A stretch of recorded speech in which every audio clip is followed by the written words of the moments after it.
Bienvenidos. Yo les cuento que personalmente estoy feliz de contar con Graciela y veo las caritas de todas. Bueno, me alegro muchísimo. Asustada, pero feliz. No, eso sí. no, la verdad que estamos contentísimos de la invitación, de la aceptación de Graciela, de la doctora Graciela Frigerio. Ustedes la han leído, yo la he leído también, he compartido otros espacios y realmente que nos venga a visitar y acompañar para reflexionar y ayudarnos a pensar es un honor realmente. Así que entiendo que va a ser un espacio de disfrute para todas y todos, ¿sí? Bueno, agradecerle a Graciela la presencia, a Facundo y a Nicolás por haber gestionado esta invitación y a ustedes por la inquietud y las ganas de querer participar y compartir. La inscripción fue tremendo, yo le comentaba a Graciela, tuvimos que armar un link y en menos de una hora colapsó. Hubo caras largas, pero bueno, entiéndanme que estábamos limitados con respecto a la invitación a la convocatoria, al espacio. Pero bueno, ya vamos a hablar con Graciela para otra oportunidad donde puedan sumarse todavía más interesados. Todos estos espacios se promueven desde la Escuela de Formación Continua, la decana, la doctora María Victoria Santórsola. En nombre propio, yo soy la coordinadora de la Tecnicatura y de la Licenciatura en Psicopedagogía y realmente estos espacios son muy enriquecedores y además acompañan a la formación de los futuros profesionales, ¿sí? La universidad tiene este lema de generar profesionales de calidad y bueno, los invitados son también de calidad. Así que bueno, a disfrutar este momento, ¿sí? Bueno.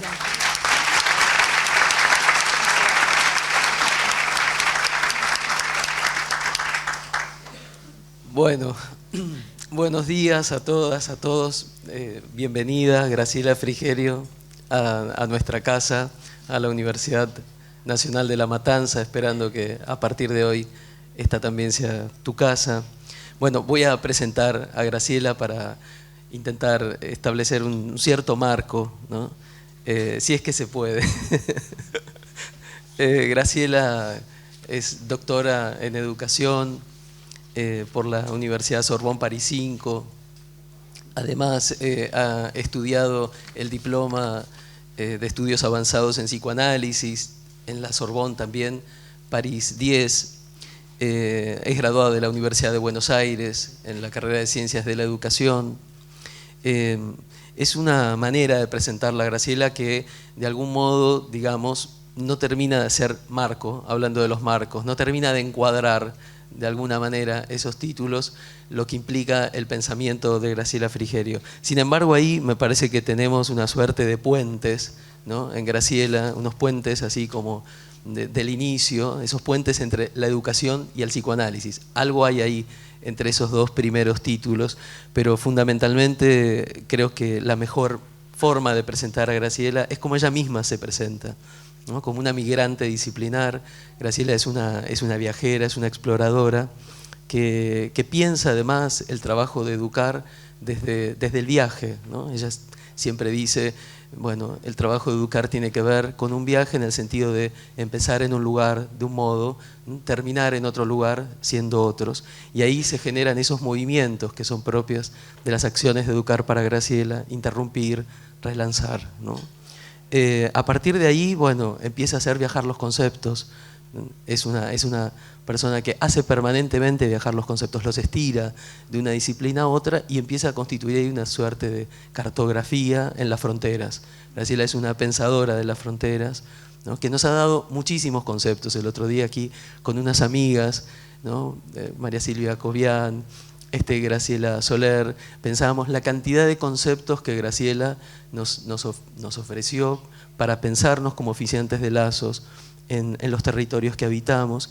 Y entonces ella piensa en la frontera no como un límite, sino como ella misma establece, la frontera como un punto donde algo empieza a ser lo que es, o podríamos decir también donde algo pasa a ser otra cosa, ¿no? Digo, habilitando algo del orden del juego, algo que Graciela sabe hacer muy bien. Ha pensado cartografías institucionales que adjetiva como efímeras. Graciela es una creadora de instituciones efímeras, de conceptos viajeros y de conceptos borrosos, también ahora estoy pensando, que juega mucho con eso, ¿no? Y ahí, en esa frontera, va constituyendo algo de lo que ustedes saben, porque la han leído, son sus lectoras, ¿no? Que es esa topología tan propia de Frigerio del entre, ¿no? Permanentemente ella está pensando en esos entre y nos ubica de algún modo en ese entre que siempre implica una tensión, ¿no? Entre las vidas vividas y no vividas, entre la pulsión de muerte y la pulsión de vida, ¿no? Uno podría pensar entre el adentro y el afuera, entre lo familiar y lo extranjero, ¿no? Está todo el tiempo jugando con esos entre continuamente. Y podríamos también decir entre Argentina, entre Francia, y ahí también hay un puente entre educación, entre psicoanálisis. Digo esto, espero no incomodarte con esto que voy a decir, porque yo sé que, pero entenderás, ustedes amigas también entenderán que uno lo tiene que mencionar y recordar y nombrar. Hay unas distinciones que Graciela ha recibido, ¿no? Muchas, pero yo quiero mencionar dos particularmente y necesito hacerlo y espero que no te incomode, ¿no? En el 2017, en estos puentes, en estos entre, ¿no? 2017 la legislatura porteña decide por unanimidad nombrar a Graciela Frigerio ciudadana ilustre de la ciudad de Buenos Aires. Y en el 2022 es el gobierno de Francia, el año pasado, quien decide otorgarle a Graciela Frigerio la condecoración, lo tengo que leer porque es un poco más largo, oficial de las Orden de las Palmas Académicas, y voy a leer textual la gacetilla que dice: por la riqueza de su contribución al mundo académico, y esto lo quiero resaltar, de la investigación y de la cooperación bilateral Argentina-Francia, ¿no? Ahí están los puentes, pero fundamentalmente esto es Graciela, es una investigadora, por eso nos ha dado conceptos para pensar la educación. Es una gran académica y para algunos de nosotros, para muchos de nosotros, es una maestra de pensamiento, por lo que ella misma dice de sus maestros de pensamiento. Nos ha hecho pensar todo de nuevo, literalmente, nos ha hecho pensar todo de nuevo. No solamente los oficios del lazo, sino también los oficios de la vida misma, ¿no? Como ella menciona, oficios del lazo, oficios de la vida. Finalmente, dos cuestiones. Y ya le paso la palabra a Graciela. Quiero decir que como maestra de pensamiento hay dos cuestiones que Graciela nos ha transmitido a quienes nos nombramos oficiantes de lazo. Por un lado, la capacidad de estar solos, ¿no? Eso Graciela nos lo ha transmitido con su testimonio, que no ha explicado, transmitido, digo, no ha explicado, no ha enseñado, ¿no? Lo transmite con su testimonio. La capacidad de estar solos en el sentido de poder descubrir en esa soledad atisbos de alegría donde algo pueda ser pensado, donde una potencia, digamos, conduzca a nuestro propio obrar. De hecho, ella misma menciona a los oficiantes del lazo como navegantes solitarios que se identifican con las soledades, no solamente propias, sino también ajenas. Algo de eso sabemos. No mucho, pero algo de eso sabemos. Y la otra cuestión que también quiero mencionar, y esto ha ocurrido particularmente en la pandemia, Graciela ha sido la maestra que a algunos de nosotros nos ha enseñado que es posible seguir pensando en la tristeza, lo cual parece a veces una contradicción, porque efectivamente en los momentos de tristeza algo de esa potencia, algo de la potencia del pensar y del obrar podría estrecharse, ¿no? Acercándose un poco a la angustia. Y sin embargo Graciela ofreció ahí, con testimonio, durante los momentos quizás más duros de la pandemia, la posibilidad de que podíamos seguir pensando. Y lo que nos ofreció fue una hipótesis. Eran hipótesis donde sostenernos, escrituras donde seguir sosteniéndonos para relanzar el pensamiento.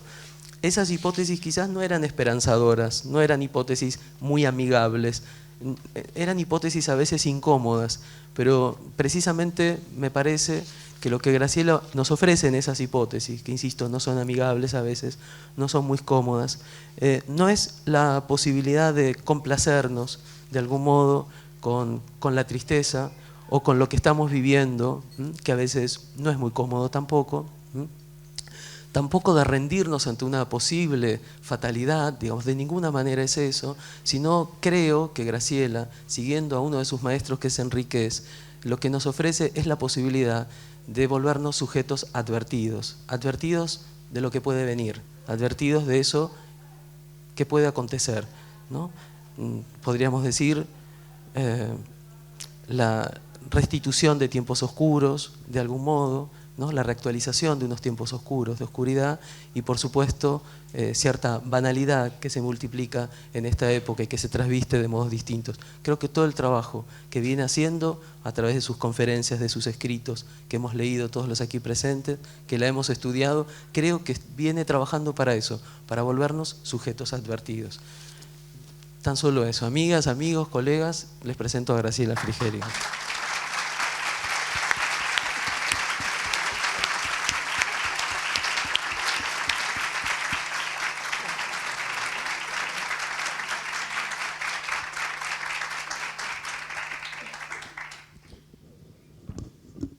Buenos días.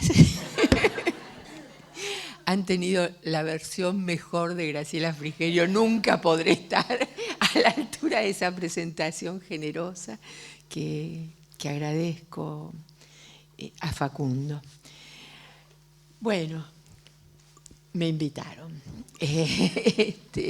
Les agradezco la invitación, les agradezco la hospitalidad, también la alegría de la posibilidad de un encuentro, a construir, por supuesto. Digo, no alcanza con estar acá, ni ustedes ni nosotros, sino lo que hagamos con esta simultaneidad de presencias.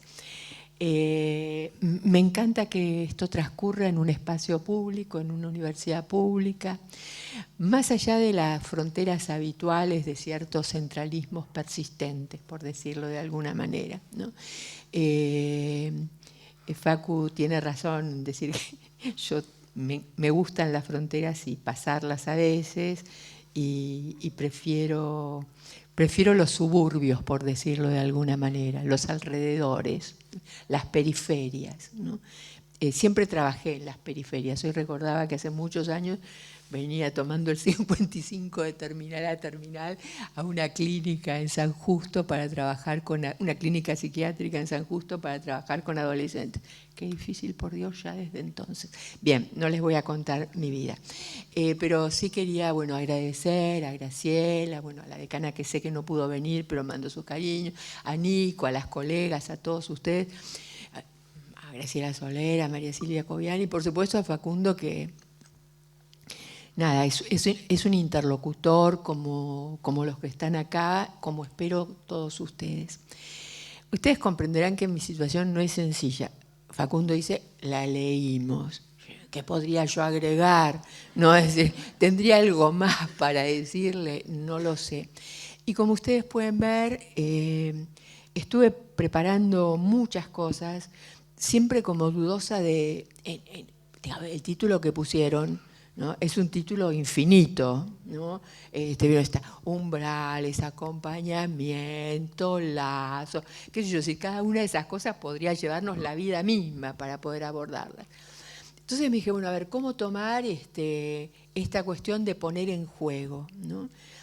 Seguramente voy a transitar por cosas que ustedes, no solo de mí, sino de sus propias historias, de sus propias bibliotecas, de sus propias experiencias ya han recorrido. Es decir, lo que puedo proponerles es un nuevo rompecabezas, ¿no? Que no tiene definición previa. Quiero decir, hay unas piezas, no hay una forma final. En lo que comparta habrá piezas que ustedes podrán descartar porque no encajan, porque no les cierran, porque no les hablan, ¿no? Quiero decir, cuando uno, voy a volver sobre esto, nada, es un intento. Ustedes saben que el concepto de intento, como el concepto de ensayo, muchos de los que estamos acá lo tomamos a partir de Deligny también, ¿no?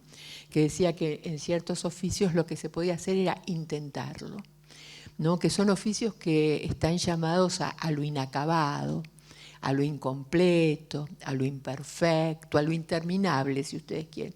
Esto no nos exime de responsabilidad, quiero decir, esa es la cuestión, no decir, a ver, nunca será todo, nunca será perfecto, nunca será definitivo, pero no puedo renunciar antes de empezar. Y habrá que seguir andando, ¿no? Entonces, pensaba que en esta cuestión de poner en juego, hay un juego que habla de umbrales y que ustedes conocen, lo han practicado, lo han visto, lo ven en las instituciones, en la sociedad, en los oficios, que es ese famoso Fordá que Freud escribió también. Veo, ¿no? ustedes recuerdan, ¿qué tiene de interesante ese juego? Que cuando pensamos en Freud, pensamos en una capacidad de escucha, ¿no? Es decir, alguien que sabía, ponele, escuchar. Y lo que el Fordá pone en juego es que esa escucha viene a cuento de algo que él sabía observar, que él podía registrar, ¿no? Es decir, y que pone en juego una transformación de la mirada. No sé si logro ser clara. Es mirando que él descubre ese pequeño que intenta salirse de una posición de me voy a levantar, no porque quiera estar parada, sino porque si no, no las veo, de una posición de pasividad, ¿no? A algo que trata de empezar a decir, bueno, tengo que hacer algo, tengo que pararme de otro modo para poder elaborar algo de eso en lo que de verdad nos instala el primer umbral, el primer exilio, ¿no? ¡Paf! Nos empujaron. ¡Pluf! Afuera. Se terminó el líquido alrededor y hay que hacer y sentir el dolor de la primera respiración. Un umbral. Lanzados al mundo. Alcanza a haber transitado ese pasaje que no tiene retorno, y esto es un punto clave, ¿no? No hay retorno ahí, salvo cuando salimos y no nos dejan salir del todo. Los antiguos griegos decían que había 3 personajes que intervenían en nuestra vida, eran 3 moiras, 3 parcas. Estaba la que ovillaba, ¿no? La que agarraba un hilito y hacía los ovillos, la que hilaba y la que sabía cortar, ¿no? Entonces, ovillar, hilar, cortar, de algún modo, yo voy a hablar siempre en hipótesis, son hipótesis sobre los oficios del lazo. No nos ocupamos de otra cosa, ¿no? Agarrar unos hilos, ver si con eso podemos constituir una masa crítica para hacer una costura. Y después esa habilidad extraordinaria, nada sencilla, de cortar. Quiero decir, en el umbral algo hay que cortar para que otra cosa pueda empezar. En las instituciones algo hay que concluir para que el otro pueda volver a salir, para no crear endogamias sucesivas, por decirlo de alguna manera, todas asfixiantes, ¿no? Entonces, ahí estamos en el umbral, jugando ese juego, que además concierne un hilo, ¿no? Es con el hilo que se juega, es el hilo, y es un hilo en las existencias.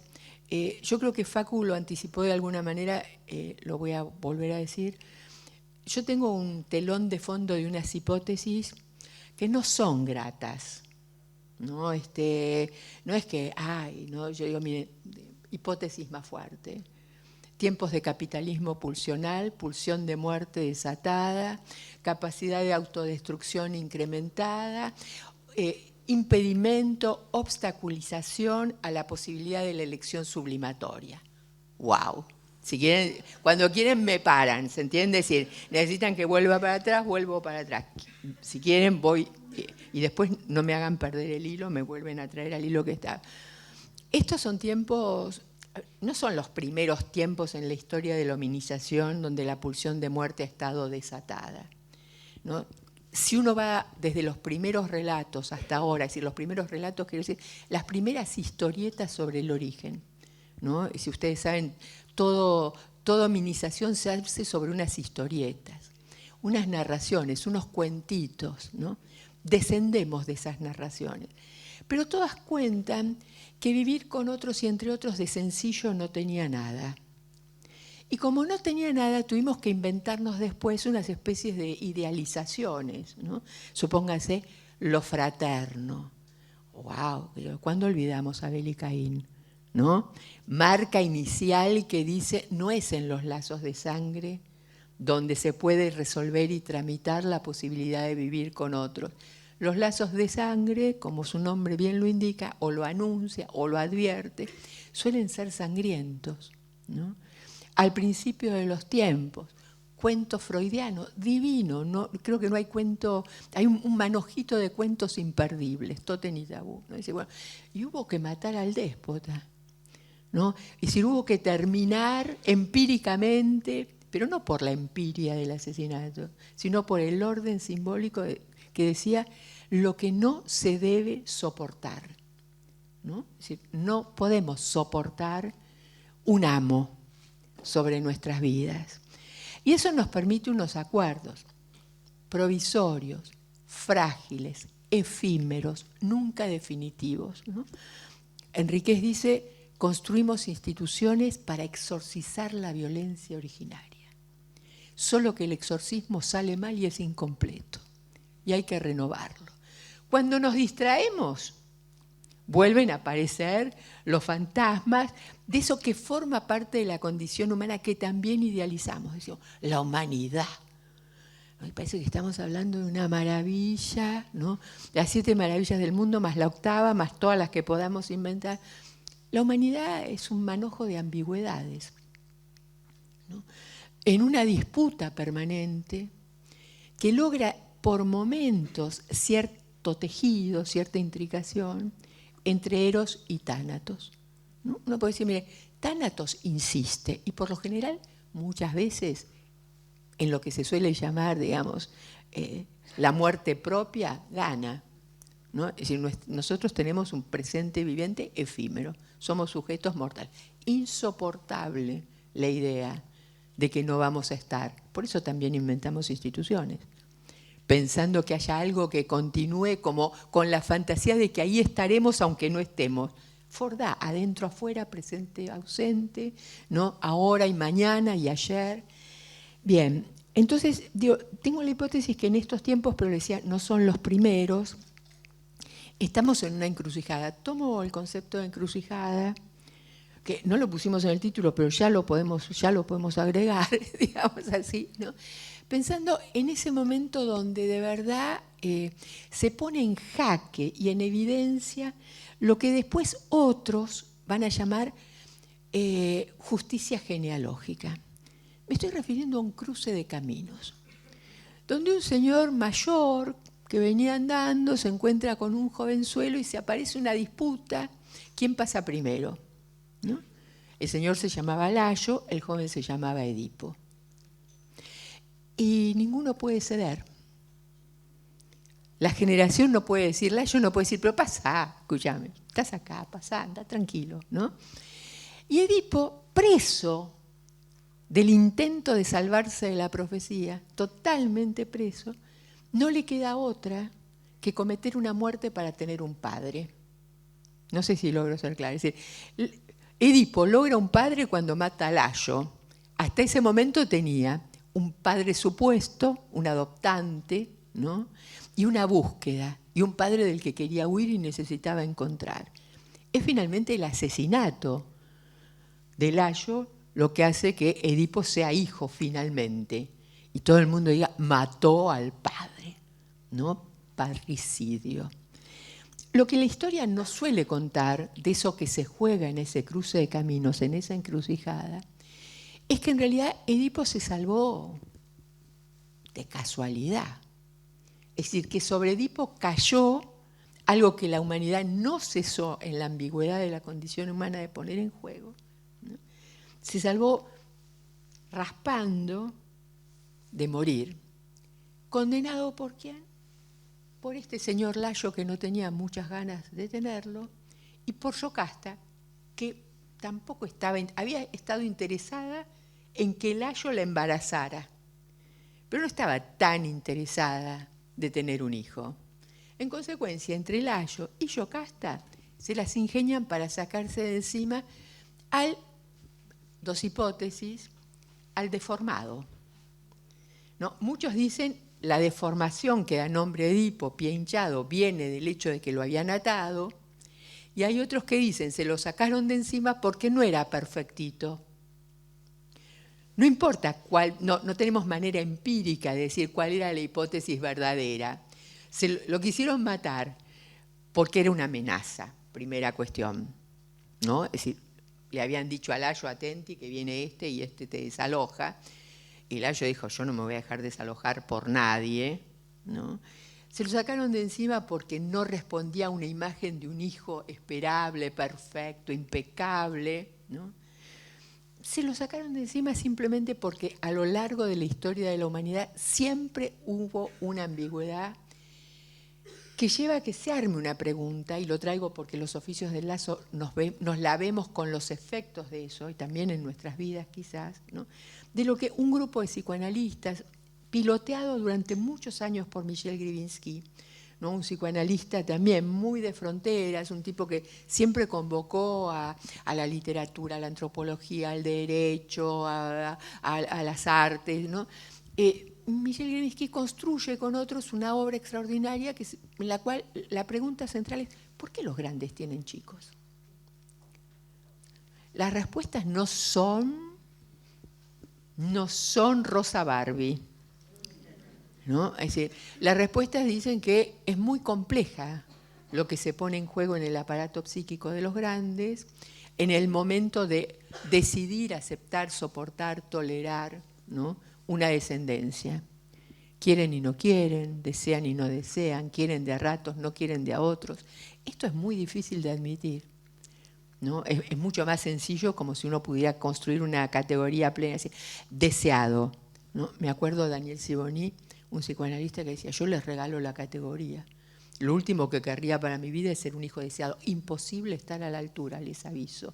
No decía él, no quiero ser el hijo deseado porque el imperativo que cae sobre, la exigencia que cae sobre un hijo puede ser aplastante, puede impedirte vivir. Y no deseado no es nada sencillo, ¿no? Pero por ahí las vidas tienen la posibilidad de jugarse en los matices, ¿no? Jugarse en el coraje del matiz, dice Birnbaum, ¿no? Hay que tener el coraje del matiz. Es decir, el coraje de salirse de formas totalitarias, completas, absolutas. Yo había pensado empezar por acá. Dado que voy a tener hipótesis horribles, quiero decirles que comparto con un resistente extraordinario, un músico genial, un pianista sublime y un filósofo sin par llamado Vladimir Yankelevich, que murió hace unos años. Y Yankelevich dice, las pasó terrible, el porvenir es el lugar de las acciones posibles que son la vocación del poder humano. Me pareció la frase más optimista que podía traer. El porvenir es el lugar de las acciones posibles. Quiero decir con esto que cuando uno aborda las hipótesis más sórdidas, más duras, sin dejar de desear que ojalá uno se equivoque. Ojalá todo esto, usted dice, no sé, Frigerio, una exagerada, ¿no? Una exagerada, ¿no? Cree que la pulsión de muerte puede desanudarse, cree que hay una ambigüedad en el corazón mismo de lo así llamado civilización, ¿no? Y en cambio, no sé, y sí, yo comparto, como dicen algunos, la barbarie está en el corazón, es el corazón de lo civilizatorio, ¿no? Queda de ese tiempo, de los tiempos de los orígenes, puede estar equivocada la hipótesis, pero la comparto con Eugène Enriquez, queda lo que otros van a llamar después un odio residual. Un odio residual capaz de reactivarse. ¿Vieron esas cosas que tienen una particular sensibilidad? Pasa una brisa, ¿no? Si fuera una membrana sonora, una brisa la haría sonar. En el fondo, en el trasfondo, en los sótanos, en las cavernas del aparato psíquico, reside un odio que perdura y permanece. Por supuesto, decíamos Tánatos, es perseverante y cuando morimos podría decirse que ganó. También Eros insiste, una y otra vez. Pasa tal vez, quizás, y me acuerdo de Eugène Enriquez, que de verdad hizo las hipótesis más duras, ¿no? Si estamos así descuartizados entre el deseo de pensar y el miedo a pensar, nos aterra pensar, preferimos no pensar, ¿no? La pulsión de muerte se expresa, tiene 1000 rostros, la cultura de lo uno, la ideología gestionaria, el conformismo, ¿no? Es decir, alude a una cantidad de efectos, para él, rostros al desnudo de la pulsión de muerte, ideología gestionaria, la cultura de lo homogéneo, el conformismo. Es decir, ustedes ven, no tiene mucha piedad. Cuando él hace todas estas hipótesis y las argumenta, y de verdad yo las comparto, años después escribe un libro sobre el amor. Dice, mi mujer se agotó de que yo hablara siempre la pulsión de... El amor es magnífico, maravilloso, le dedico a mi mujer este libro, porque creo que el tipo que pudo pensar, de los primeros en pensar, que ese arduo camino de hominización de la horda a las formas organizacionales, llamémosla Estado de manera provisoria, no estoy hablando del Estado moderno, ni neoliberal, ni chico, ni grande, ni... ¿no? Él dice, bueno, la hominización apuntó a esto, ¿no? Una forma de regularnos para que pudiéramos vivir juntos, y ya en su tesis doctoral él dice, estamos retrocediendo.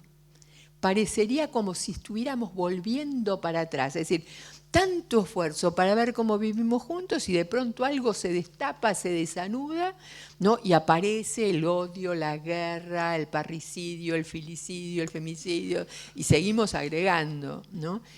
Entonces, ese tipo que escribe todo, que tiene de verdad esa visión de poner una hipótesis cuando nadie quería pensar en esto, nadie quería pensar, hasta el punto que no le querían publicar la tesis de Estado y que no quisieron traducirla, se tradujo solo al portugués en Brasil, pero estuvo censuradísimo, los lugares académicos no lo querían ni ver pasar.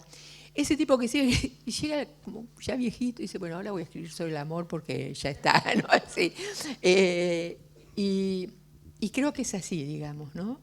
Uno puede tener esa hipótesis y también puede no desconocer que Eros, no las formas de la amorosidad romántica, sino que Eros también es capaz de insistir. Solo que tal vez eso que trabaja junto, ¿no? Que las hilanderas tejieron para construir las sociedades como texto entre pulsión de vida y pulsión de muerte, es más fácil soltarlo que volverlo a anudar. No sé si logro ser clara con eso.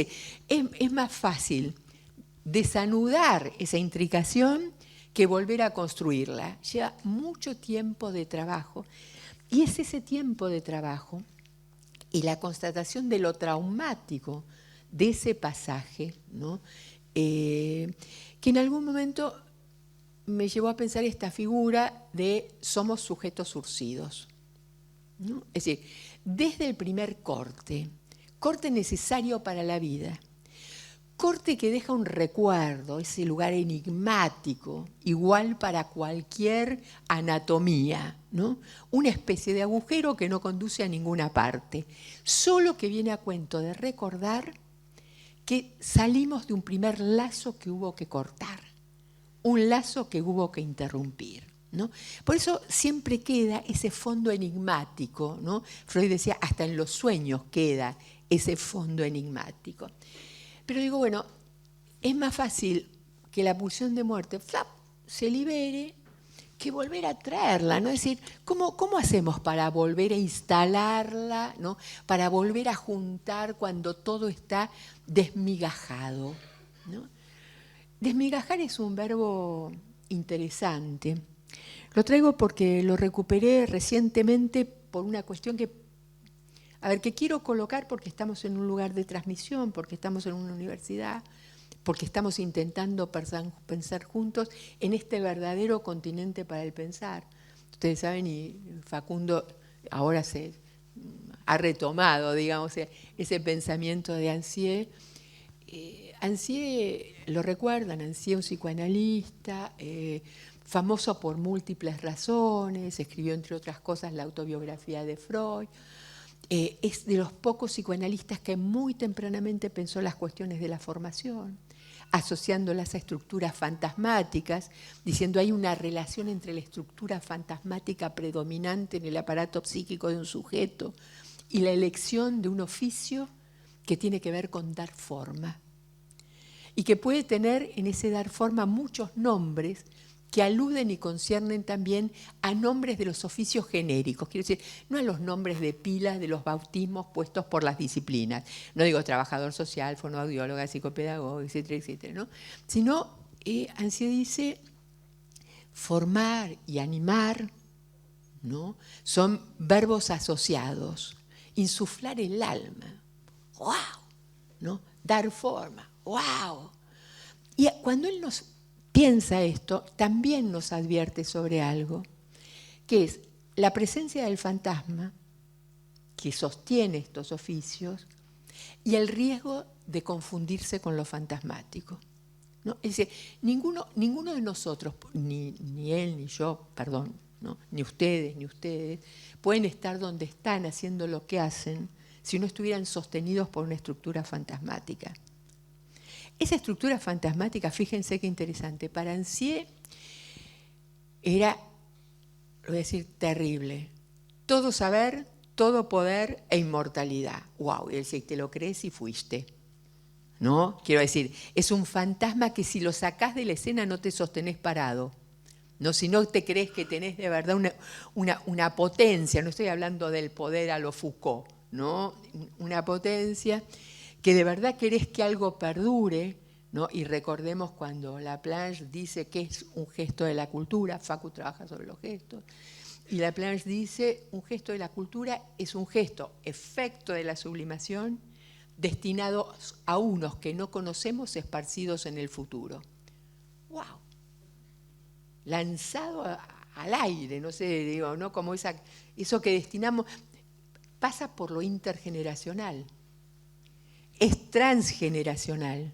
De eso habla la justicia genealógica, de la que había empezado a decir cuando Edipo se encuentra con Layo, lo que pone en jaque y en juego es la justicia genealógica, ¿no? Esa justicia entre grandes y chicos que implica una serie de gestos simbólicos, reconocer, nombrar, filiar, transmitir, recibir, despedir, compartir, en el orden que ustedes quieran. Quizás despedir sería el último, cronológicamente hablando.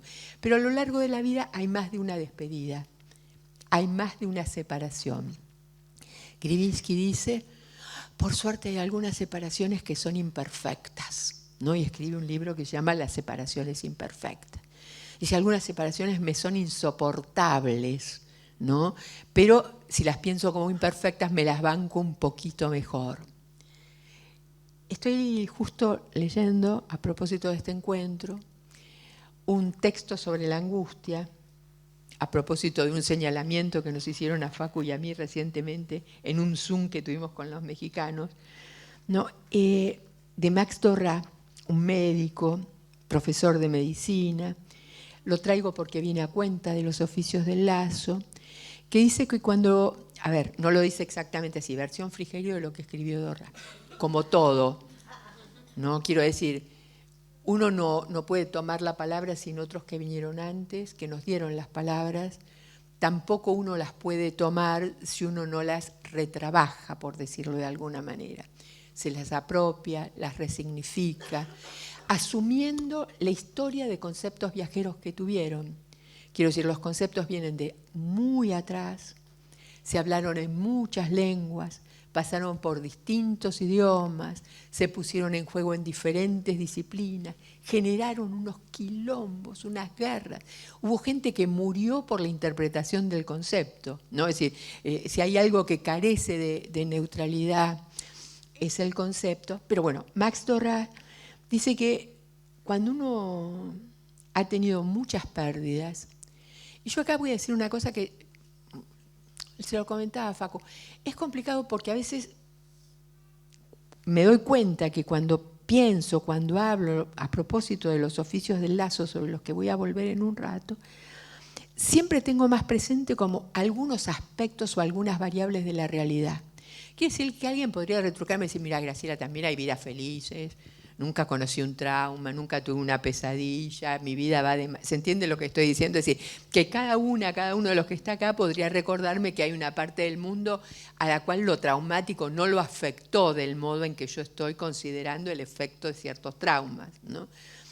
No desconozco esa parte de la realidad, solo que no trabajo mucho con esa parte de la realidad. Más vale uno trabaja con esa parte de la realidad en los oficios del Lazo, de lo que algunos psicoanalistas llaman las zonas detrimentadas, ¿no? Es decir, ahí donde hay herida abierta, ¿no? Donde no hay cicatriz fácil, donde el trauma dura, perdura, insiste, persevera y duele todo el tiempo, ¿no? Y Dorra, en este texto sobre la angustia, dice que cuando el aparato psíquico, el sujeto, si ustedes quieren, ha sufrido ciertos duelos muy difíciles de elaborar, todo duelo tiene una parte intramitable, ¿no? Desidealicemos, no es que todo duelo, cuando uno dice se resolvió, quiere decir, bueno, más o menos, ¿no? Uno pudo reacomodar para que no duela tanto todo el tiempo, todos los días.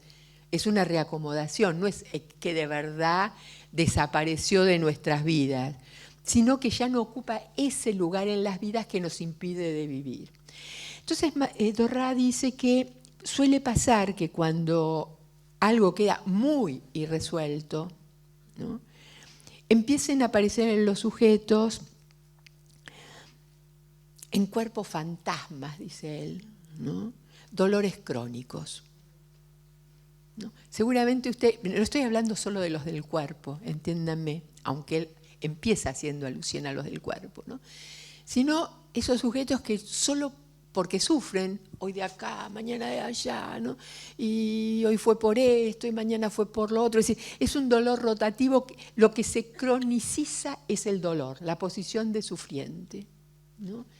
Y él dice, bueno, es el último modo que le queda al duelo, cuando uno ya se separó del objeto que provocó el duelo, objeto, situación, persona, amor, lo que ustedes quieran, pero no se pudo separar del dolor. El dolor empieza a circular de otros modos por todo el cuerpo y por todo el alma. ¿Logro ser clara con esto?, ¿no? Yo creo que los oficios del lazo, que aluden a la figura de sujetos surcidos, alude a esta cuestión de esos tajos que la vida te provoca, esos golpes, moretones, heridas, extracciones, agujeros. Y convengamos que hay ciertas historias mucho más cascoteadas que otras. Hay historias donde parece haberse condensado todas las adversidades, ¿no? Si había una posibilidad de pronóstico de mala suerte, se la lanzaron sobre la cabeza en el momento que nació. Y pucha que es difícil sobreponerse a esos veredictos de destino. Que nació allí, que nació así, que es asá, que lo quisieron mucho, poco, nada, ¿no? Es decir, porque tampoco hay una manera universal. Uno puede sufrir también de un exceso de amor. Hay amores agobiantes, asfixiantes, que no posibilitan la autonomía, ¿no?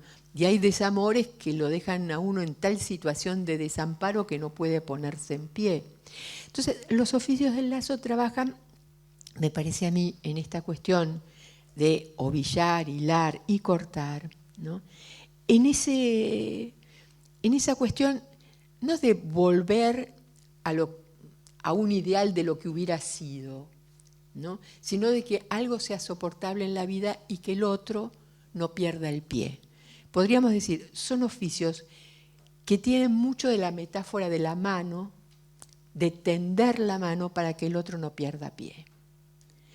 También exige la pregunta sobre cuándo soltar la mano, si cuándo se termina un tratamiento, una relación, un grupo, ¿no? Por eso también los oficios del lazo, digamos, aluden a la cuestión de desenlazar, a la cuestión de separar, ¿no?, a la cuestión de despedir, a la cuestión también de saber irse, ¿no? Quizás saber irse en la vida en general y de los lugares en particular no sea la cuestión que exige una mayor elaboración de una posición de dignidad. ¿Cómo irse dignamente?, ¿no? ¿Cuándo retirarse dignamente? Bien, vuelvo. Estábamos los umbrales, dijimos oficios del lazo, dijimos sujetos surcidos. Le agregamos a esto, hace poco, también gracias a otros que pensaron antes, en este caso Bernard Stiegler. Stiegler murió este año, un filósofo muy particular. Hay muy poco traducido de él, pero algunas cosas se consiguen. Es un filósofo muy sofisticado, que me interesó también por su historia. Era un tipo que tenía unas ciertas dificultades económicas, las resolvía asaltando bancos. Bien. ¿Qué iba a hacer? Asaltaba bancos, lo pescaron, lo juzgaron, fue en cana, largo tiempo en cana, ya adolescente, grande. Y en cana el tipo decide que va a estudiar filosofía, ¿no? Y empieza a estudiar filosofía y todo lo que eso conlleva. Nunca me quedó claro cómo fue el encuentro que se produjo entre este personaje, delincuente, porque él dice, yo no quiero decir que no era un delincuente, no quiero que crean que yo siempre fui un buen tipo, no, yo soy un delincuente, he sido un delincuente, estuvo bien que me metieran en cana, no, es decir, no es un tipo que reniega. Esto sobre esta cuestión de renegar, vamos a volver en algún momento si me hacen acordar. No, pero la cuestión es que entra en relación con dos grandes figuras de la filosofía, que fueron Jacques Nancy y Jacques Derrida. Derrida y Nancy deciden algo así como cobijarlo, promocionarlo, ayudarle en la vida, qué sé yo, no sé. Se volvió un amigo de estos personajes. Y tiene la sofisticación de la escritura, del pensamiento derridiano y también la del pensamiento de Jacques Nancy, que si no leyeron, les sugiero que lean algunas cosas.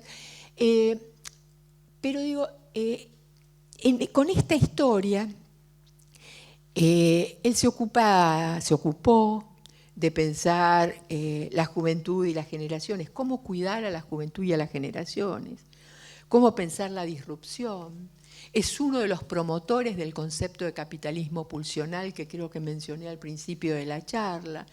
Es un concepto que él trabaja, él desde la filosofía, tiene una formación psicoanalítica importantísima, pero digo, él es un filósofo, con Charles Mellman, un psicoanalista lacaniano, ¿qué se va a hacer? Nadie es perfecto. Entonces, y ellos dicen, este antropoceno, que ustedes saben es el modo que se denomina esta época, como diciendo, bueno, lo que pasa ya no... Nunca fue quizás totalmente natural, pero podíamos creerlo en una época, pero ahora todo lo que pasa es lo que nosotros hicimos que pase. ¿No? Es decir, nosotros somos el centro del desastre de lo que acontece. Y entonces ellos dicen, estos son tiempos de un capitalismo pulsional, ¿no?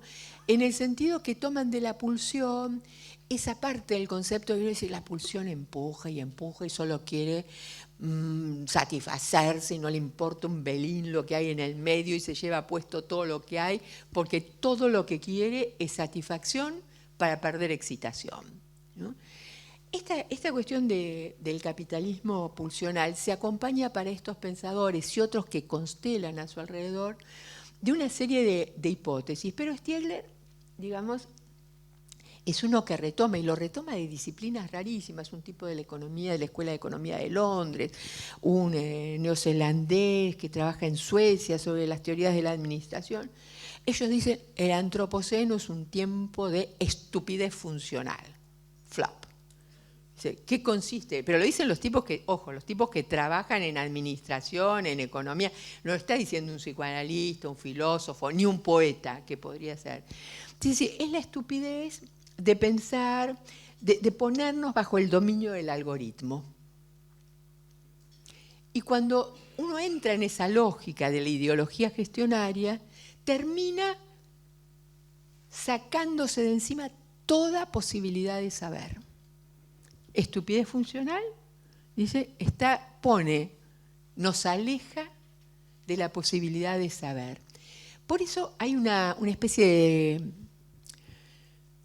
eco, resonancia, sintonía, no sé cómo decirlo musicalmente, entre estas posiciones que dicen, ojo, estamos en tiempos donde estamos en manos de los monopolios digitales que se apropian de nuestros deseos, es decir, nos expropian para injertarnos e insertarnos los deseos calculados por el algoritmo. Y entonces, digo, está buenísimo el avance de la tecnología, no somos fóbicos de nada. Simplemente que hay que advertir que cuando se lanza una novedad, dos cosas, no toda novedad es buena para la humanidad. No se puede tomar la novedad por bondad, como no se puede tomar lo instituyente por genial. Quiero decir, Hitler fue un movimiento instituyente. ¿Sí? Digo, fin de la idealización a propósito de ciertas novedades, ¿no? No se puede tomar la novedad por nueva, genial, sino que hay que preguntarse sobre los efectos posibles de la novedad. Nuestros oficios siempre se preguntan de algún modo sobre los efectos. Y en nuestro caso con la dificultad de que los efectos nunca se expresan totalmente en el momento de nuestra intervención. Nunca sabemos el efecto último de nuestra intervención. Una vez se encontró conmigo y me dijo, ¿se acuerda? No, no me acuerdo. Yo nunca lo olvidé, ¿no? Pasaron 10 años, 20 años, 30 años, ¿no? Y a veces no nos encontramos con los sujetos para que nos digan los efectos. Pero, digamos, en este tiempo del antropoceno habría como una, no sé, necesidad imperiosa de olvidarse de los efectos para pensar en términos de resultados, ¿no? Y esto es una dificultad para los oficios, porque los oficios abren a otras temporalidades. Abren para otras temporalidades por algo que lo podríamos decir de esta manera. Nuestros oficios se llevan a cabo, digamos, ¿cómo decirlo? Lo quiero poner en un lenguaje metafórico, ¿no? Es decir, nosotros podemos trabajar bajo techo o a la intemperie. Y no se trata de que haya, se entiende, un techado. Podemos estar bajo techo y estar desguarnecidos. Y hay muchas instituciones techadas que nos dejan como si estuviéramos a la intemperie. Logro ser clara con esta cuestión, ¿no? Esto es una cosa que ustedes habrán ya trabajado, ¿no? Es decir, Freud se preguntaba, ¿para qué cuerno hicimos instituciones? Para estar mejor, y resulta que nos pasamos metiendo en las instituciones el mayor embrollo posible, ¿no? Hay embrollos evitables y hay un embrollo propio al vivir juntos que exige siempre un trabajo que nunca termina de resolverse. A menos que uno idealice, y también es un problema, porque la idealización consume mucha energía psíquica. Hay que negar e idealizar. No sé si, ¿no? Es como decir, y nuestros oficios cargan con muchas de estas cosas, cargan en muchas de estas cosas en lugares centrales a nuestros oficios. Digo, la dificultad para sostener algunas preguntas. ¿Por qué tuvimos que elaborar una ley que diga los derechos de niñas, niños y adolescentes? ¿De quién había que proteger a niñas, niños y adolescentes? De los grandes, ¿no? Es decir, que es una manera de admitir esa ambigüedad de la que hablábamos hace un rato, que nos había llevado la pregunta de Grivinsky y todo su equipo, todo su grupo, decir, bueno, ¿por qué los grandes tienen chicos y las razones son múltiples y no todas son confesables? Y es más, ni siquiera nos querríamos enterar de todas, ¿se entiende? No nos queremos enterar porque no soportamos la ambigüedad. No es decir, en un momento nos quisieron por esto, nos dejaron de querer por lo otro. Digo, nos pasó en nuestras vidas, por decirlo de algún modo, ¿no? Es decir, nuestras vidas no están exentas de ninguno de los avatares, no de los personajitos, sino no ninguno de los aconteceres de las vidas. Entonces decía, bueno, sujetos surcidos, heridos, aferrados al dolor, que es lo único que les queda cuando han perdido todo. ¿Qué te queda cuando perdiste todo? Te queda el dolor, ¿no? Es lo que dice Dorra, ¿no? Y el dolor quiere decir depresión y melancolía, ¿no? Quiere decir una dificultad severa para ponerte de pie por la mañana, para caminar todos los días, para hacer un recorrido. Frente a esas heridas, les decía, porque Stiegler vino a cuenta de todo esto, después me fui, Stiegler, el que estuvo preso, el amigo de Derrida, etcétera, etcétera, el del capitalismo pulsional. Stiegler se volvió una especie de arqueólogo de las palabras, entre otras cosas. Algo que me parece importante también en tiempos donde el lenguaje está como, ¿no?, en plena regramatización, por decirlo de alguna forma. Y Stiegler, como otros, como buena parte de la filosofía, pero no solo, también de la teoría del derecho, en la voz particular de Pierre Legendre, dice, miren, las palabras tienen un origen, el origen es lejano, el origen ya no se ve, pero dejó sedimentos. ¿Sí? Dice, quedan unas huellas, unas tramas, unos restos de los sentidos primeros, de los significados primeros. Los sentidos se fueron cargando después, ¿no? Es como si las palabras fueran changarines. Ustedes por ahí no conocían, pero antiguamente en las estaciones de tren existía la figura del changarín. Era un carrito con rueditas y un señor que juntaba las valijas y te las acercaba hasta la puerta de la estación. Las palabras son como eso, ¿no? con los tiempos van cargando las valijas de sentidos que se les van agregando. A veces algunos sentidos se caen y se pierden, otros se rompen, otros se quedaron en el andén, otros llegan a destino, otros les pasan carradas de cosas. Entonces él toma un verbo que es un verbo muy importante para la hominización, muy importante para nosotros, que usamos muy a la ligera, que es el verbo pensar, ¿no? Si nosotros decimos pienso, yo también digo pienso, digo ojalá piense alguna vez. Digo, si me atengo al corazón del verbo pensar, que filosóficamente viene a decir, solo pienso si estoy en condiciones de interpelar lo que naturalicé, ¿no? Es decir, de venir a discutir el paradigma hegemónico de una época. ¿Se acuerdan que habíamos dicho hace falta continentes para el pensar? Por eso habíamos hablado de Didier Sier, ¿no? Y decía, esto es un continente para el pensar. Podría no tener paredes, no se trata de la empiria del lugar, se trata de algo que genere la confianza posible para que uno explore lo inexplorado, diría Pierre Legendre, ¿no? Lo que es tan tentador como aterrador. Pero volvamos. Pensar, un verbo que usamos desmereciéndolo, ¿no? Un verbo bastardeado en su significado originario, que usamos a troche y moche sin tomarnos el trabajo de volver a esa posición, a esa actitud de decir, tengo que saber de qué se trata. No puedo aceptar la actualidad solo porque es actual. No puedo comprarme la novedad porque es novedad. No puedo embarcarme en cualquier paradigma. Y si me embarco, tengo que saber que es efímero, ¿no? Es decir, que en materia de conocimiento, el paradigma está destinado a eclipsarse, ¿no? Les había traído... El progreso del conocimiento no tolera la rigidez de las definiciones. Incluso los conceptos fundamentales que han sido fijados en definiciones ven su contenido modificado. Laplanche, Nuevos Fundamentos del Psicoanálisis. Sí, Laplanche del Laplanche y Pontalis, quiero decir, del tipo que hace el vocabulario del psicoanálisis, un amante de la definición, podemos decir, un artífice de la definición. No, el tipo que hace el vocabulario del psicoanálisis, no, dice, perdónenme, no se puede encerrar nada en ninguna definición. Gluck, tengo que escuchar qué me está diciendo, ¿no? Me está diciendo, yo amo las palabras, por supuesto las palabras contienen cosas, ¿no? Ahora, si yo las rigidizo, si me atrinchero, ¿no?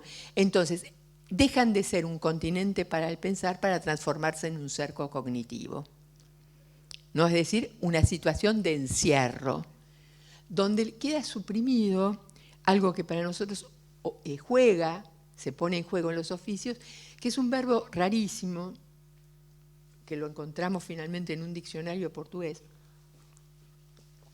que es el verbo enigmar, ¿no? Que quiere decir devolverle a las cosas su pregunta, sin pretender develar el enigma. Si un misterio se devela, el otro es un enigma. No se puede volver transparente, porque además tiene derecho a su enigma, ¿no? No es totalmente descodificable, ¿no? No tengo que volverlo así traslúcido, ¿no? Nada más aterrador para un niño que un grande lo vea venir y le dice, yo te veo venir y ya te veo, ya sé. Y el niño dice, ¿no? ¿Cómo fue que me volví transparente? No hay nada más así persecutorio, ¿no? que te priven del derecho al secreto, del derecho a la intimidad y de ser un enigma, es decir, no ser totalmente planificable, programable. Hacé tu proyecto de vida, y yo qué sé. ¿Se entiende? Como si la vida no fuera siempre. También había pensado empezar por aquí, Vircano. Escribir un borrador como quien sabe que solo se puede decir en la precariedad de lo que está en desobra, de lo que no es definitivo, de lo que no tiene certeza ni pretende tenerlo. Todas nuestras vidas transcurren siempre en versión borrador. ¿no? Y como dice el poeta Juarros, bueno, alcanza con que alguien escuche o lea ese borrador para que no haga falta ninguna versión definitiva. Nosotros en nuestros oficios posiblemente, si tomamos la posición clínica de la escucha, no estoy diciendo la posición de una clínica médica, ni siquiera una clínica psicoanalítica, digo, en el concepto de clínica original, alguien que está cerca del que sufre para escucharle lo que le pasa. Por eso se puede hablar de una sociología clínica. Es una posición, no es un método, es una disponibilidad. Tal vez nuestros oficios exijan esa disponibilidad, ¿no? Pero vuelvo, Stiegler, en el verbo pensar, dice, ¿dónde? El tipo francés, no le queda otra, lo pienso en francés, aunque habla griego, latín y todas esas cosas, qué sé yo. Dice, ¿de dónde habrá venido? ¿Cómo habrá sido este verbo al principio? Y encuentra una antiquísima raíz cuando el francés comienza a constituirse, donde penser, que es el verbo pensar, sonaba igual de un verbo que se usaba y que se sigue usando, pero ya disociado, que es el verbo penser. ¿Lo escuchan? Aunque yo no sea muy buena hablando en francés, supongo que escuchan lo mismo, penser y penser. Ahora, penser quiere decir pensar. Si se escribe con una combinación de vocales, quiere decir vendar. Y él dice, todo pensamiento oficia de vendaje. Penser al otro, pensar al otro, significa esa capacidad de cubrir ahí donde el otro tiene una herida para que la herida no lo pudra, para ayudarlo a cicatrizar. Penser como vendar es una tarea que hay que renovar muchas veces. Exige una y otra vez. ¿Va a quedar sin marca? No se trata de que quede sin marca. Quiere decir que la herida no se lo lleve puesto, ¿no? Entonces tenemos el oficio del lazo como un oficio de surcido y quizás, como hipótesis, el oficio del lazo como un oficio reparatorio, si ustedes quieren, para ir más lejos de la literalidad de penser como venda, ¿no? Es decir, y a veces no tienen la sensación de que dicen, bueno, este tiene una herida de la zamputa, yo solo tengo una curita. ¿No les ha pasado de pasar por ese instante donde uno dice, para la dimensión de la herida y lo mío, es así chiquito, ¿no? Solo que sabemos, gracias a Freud, que lo así chiquito puede cambiar el curso de una vida. Es decir, que hay un instante, un momento, una palabra que puede permitirle a alguien mantenerse a flote, no perder pie, no ahogarse. Bien. Un saber es siempre dos cosas. Por una parte, un conjunto de conocimientos y a la vez una cierta distribución de posiciones. El saber no está fuera de las posiciones. El que habla es Rancière, Jacques Rancière, ¿no? Que dice, bueno, la cuestión del saber no debe estar reducida a una cuestión de conocimientos. Y fíjense qué curioso, en esta época mal llamada sociedad del conocimiento, no ha habido época donde ha habido tanta voluntad de ignorar, tanta estupidez funcional, tanta miseria simbólica, y podría relatarles todos los autores que sostienen todo esto, digamos así. No, nos preocupamos más por apilar información que por preguntarnos por las relaciones de saber. Y estamos dejando de lado, dejando pasar el hecho de que es posible que liberada la pulsión de muerte, la opción sublimatoria se vuelva menos tentadora para aparatos psíquicos fragilizados en subjetividades trágicas. Es decir, sublimar, y no estamos pensando en las grandes sublimaciones, y Facu muy pertinentemente puntúa esto, ¿no? Y los dos seguimos, a Sophie de Millola-Mellor y otros autores, qué sé yo, es decir, no es Leonardo da Vinci, no vamos a volvernos todos al texto freudiano, ¿no? de la maravilla, ni vamos a ser Einstein, ni siquiera nadie, ¿no? Se trata de las pequeñas sublimaciones cotidianas que implican un reacomodamiento de lo pulsional con una renuncia a la obtención del goce en lo inmediato. Eso es un trabajo para el aparato psíquico, que el capitalismo pulsional expropiado de los deseos del sujeto, expropiando los deseos del sujeto, injertando deseos falsos, no favorece. Imagínense que si esta hipótesis tuviera un cachito de factibilidad, estamos en serios problemas.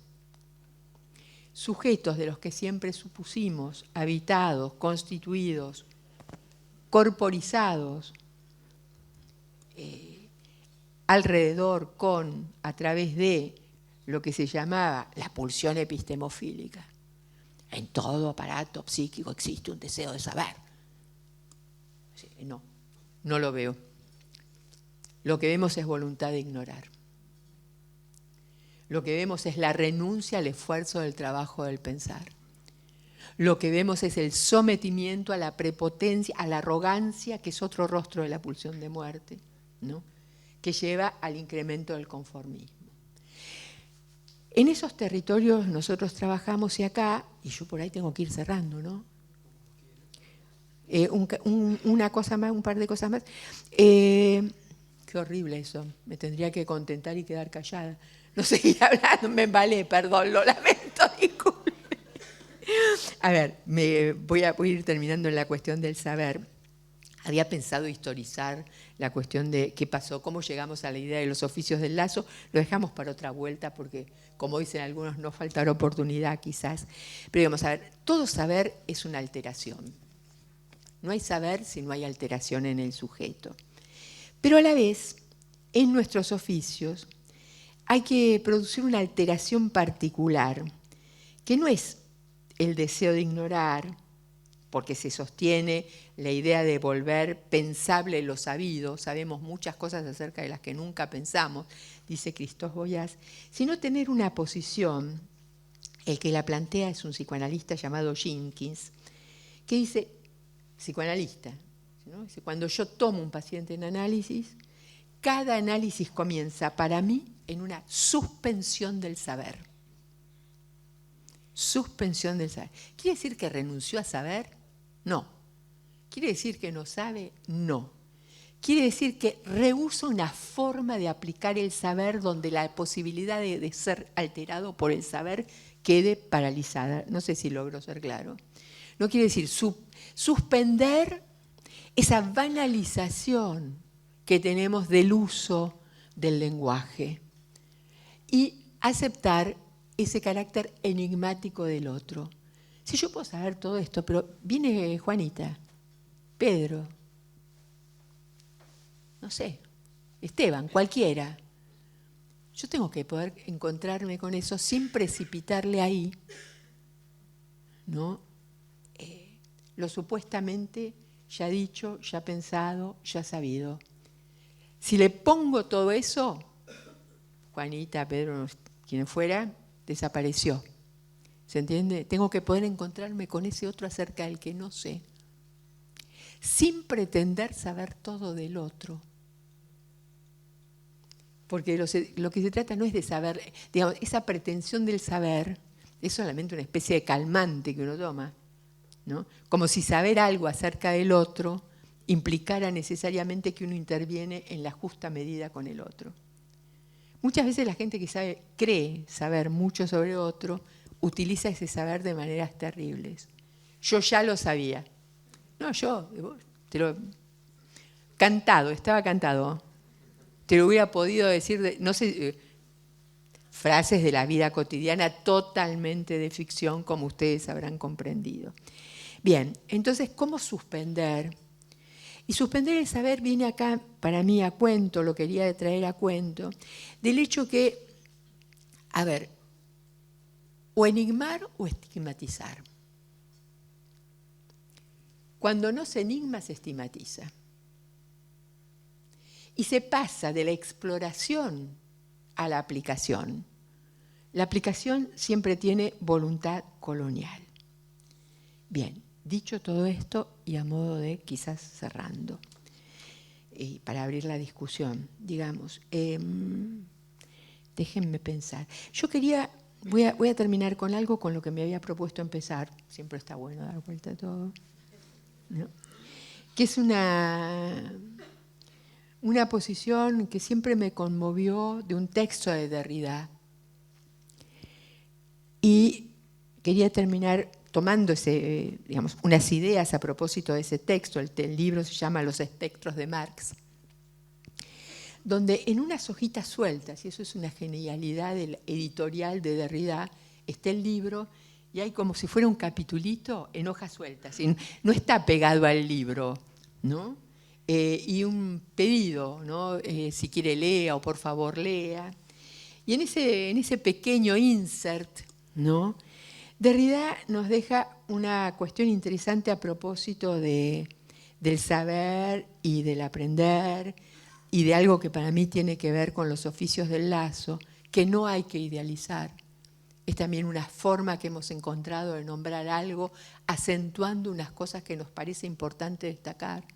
Empezamos llamándolos oficios del frente, porque implicaba en un tiempo donde, bueno, trabajábamos en ciertas escuelas, yo trabajaba con un grupo de enfermeras en terapias intensivas, nos decimos, a ver, ¿quién está al frente? ¿No?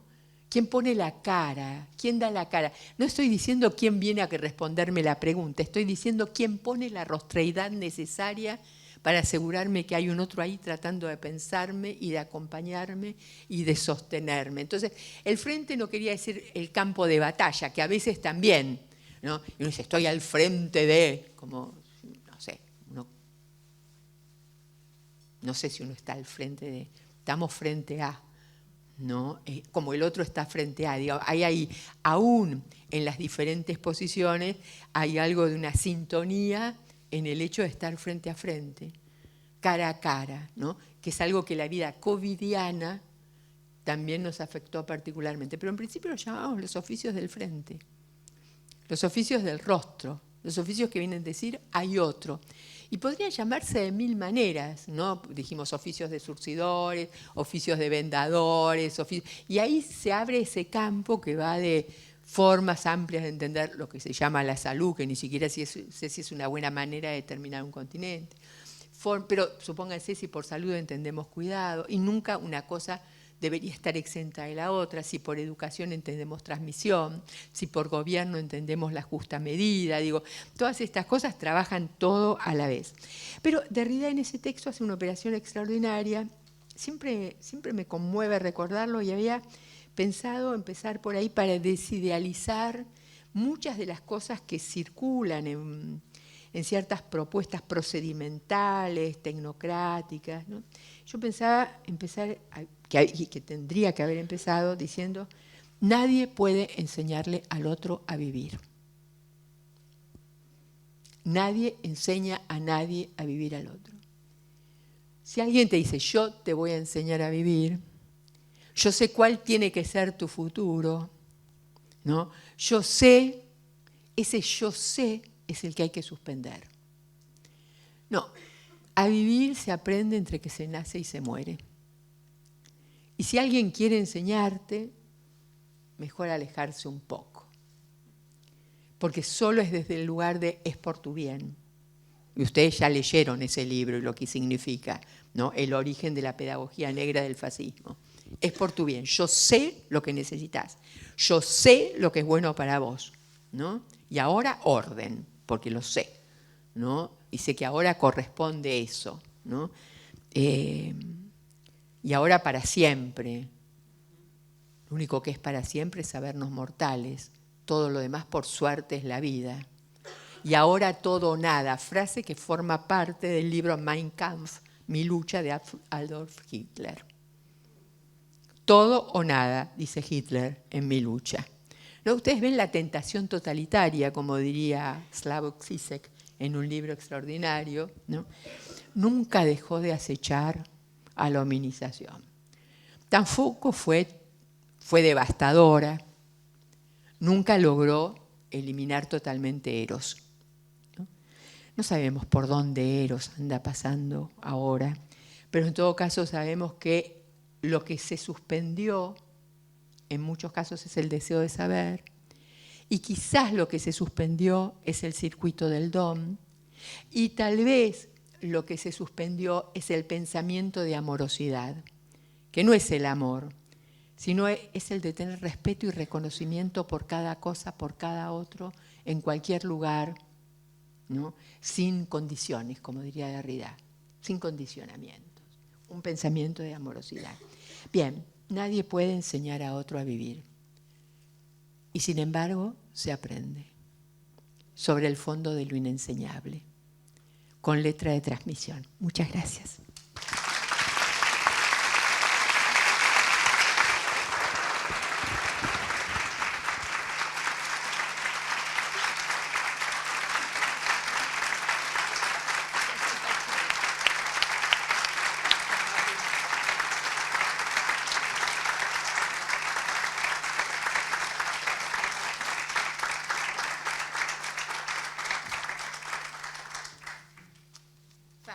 Ustedes, tenemos unos ratos. Sí, tenemos un rato. Bueno, hay que tomar la palabra después de esto, ¿no? Hay que tomar la palabra. Bueno, no sé si quieren comenzar ustedes haciendo alguna pregunta. Hay que recuperarse. Hay que recuperarse, hay que respirar. Con Mogul, si a alguien le sirve para recuperar. Hay gomitas. Bien. Bueno, no sé si alguien quiere iniciar alguna pregunta, quieren que hagamos...